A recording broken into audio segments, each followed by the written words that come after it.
अरे रुको, क्या हुआ? आज विराट कोहली का बर्थडे है, मैं तो भूल ही गई थी। तो क्या हुआ, जान देना, तू एक किस दे। अरे मैंने उसके लिए केक ऑर्डर किया, मुझे वो लेने जाना है। अरे यार बाद में ही लेना। तुम तो मेरा कोई ड्रीम पूरा नहीं करते हो। अरे हर ड्रीम पूरा कर दो तेरा, खाली मैच ही दिखाने नहीं लिखी गया ना। अच्छा ऐसा है तो विराट कोहली को इधर बुला के दिखाओ। अरे विराट कोहली कहाँ, लंदन में है, मैं कैसे लाऊं? मुझे नहीं पता, बस बुला के दिखाओ। किस देगा? हाँ दूंगी। विराट कोहली को लाऊंगा हाँ दूंगी। पक्का? तो जाओ केक लेके आओ।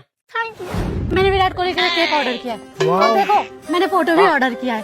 तुम तो विराट कोहली को बुलाओगे नहीं, तो मैंने फोटो से ही काम चला लिया। चलो आ जाओ केक काटते। रुको यार, अरे मैंने तुझे वादा किया था ना मैं विराट कोहली से मिलाऊंगा, तू भी अपना वादा मत भूलना, याद है?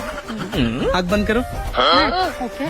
विराट भाई சுற்றி நின்று ஊரே பார்க்க களம் காண்பான் புன்னகையில் சேனை வாழ तू হত্যা और সুদানির ফুয়া হ্যাঁ তোর তো শরম নাই তুই তো হত্যকে কিস দিবি বলে পুরো ভিডিও চাই ফেলার তোর তো আছে না গার্লফ্রেন্ড হ্যাঁ তুই কিলে চোদ্দা ভিডিও